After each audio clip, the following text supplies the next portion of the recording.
நபி ஸல்லல்லாஹு அலைஹி வஸல்லம் அவர்கள் மூலமா அல்லாஹு தஆலா ஜிப்ரீல் அலைஹிஸ்ஸலாத்து வஸலாம் அவர்களுக்கு கொடுத்த பாக்கியம் என்ன அப்படிங்கிறத பற்றி தெரிஞ்சுக்குவோம். இந்த ஒரு பதிவு முடியும் போது நபி ஸல்லல்லாஹு அலைஹி வஸல்லம் அவர்கள் எப்பேற்பட்ட அற்கொடை நமக்கு அப்படிங்கிறத நம்ம விளங்கிக்கலாம். அல்ஹம்துலில்லாஹ், நபி ஸல்லல்லாஹு அலைஹி வஸல்லம் அவர்கள் ஜிப்ரீல் அலைஹிஸ்ஸலாத்து வஸலாம் அவர்கள் கூட ஒரு சமயத்தில் ஒரு கலந்துரையாடல் இருக்கிறாங்க.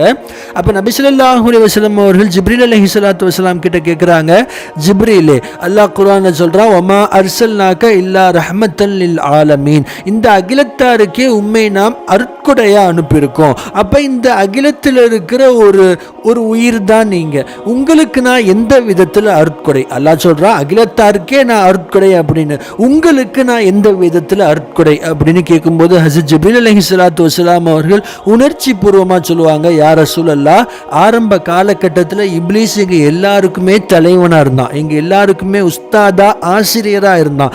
இந்த உலகத்தில் அல்லாஹ்வை தொழுது வணங்கி அவனுடைய சஜிதால அவனுடைய நெத்தி படாத இடமே இந்த உலகத்தில் கிடையாது. அப்பேற்பட்ட ஒரு வணக்கசாலியா இருந்தான். ஆனால் அப்படிப்பட்ட இப்லீஸே கடைசி நேரத்தில் அல்லாஹ்வுடைய விரோதி ஆகிட்டான், அல்லாஹ் அவனை கரிச்சிட்டான்.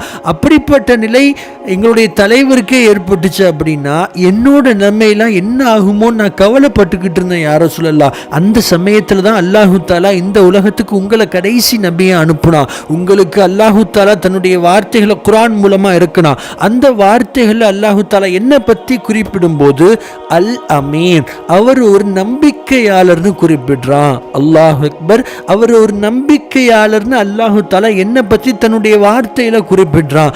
இதை விட ஒரு பாக்கியம், இதை விட ஒரு அருட்கொடை உங்க மூலமா எனக்கு வேற என்ன கிடைச்சிட போகுது யா ரசூலல்லாஹ், இதை விட வேற ஒரு பெரிய அருட்கொடை உலகத்துல வேற என்ன வேணும் யா ரசூலுல்லாஹ்னு சொல்லுவாங்க ஹஸரத் ஜிப்ரீல் அலைஹிஸ்ஸலாத்து வஸலாம் அவர்கள். அப்போ அதே தான் அல்லாஹு தஆலாவுடைய வார்த்தைப்படி நபி ஸல்லல்லாஹு அலைஹி வஸல்லம் அவர்கள் உலகத்தில் இருக்கிற ஒவ்வொரு உயிருக்கும் ஒவ்வொரு படைப்புக்குமே அருட்கொடை தான் அப்படிங்கிறத நம்மளால விளங்கிக்க முடியுது. அல்ஹம்துலில்லாஹ்.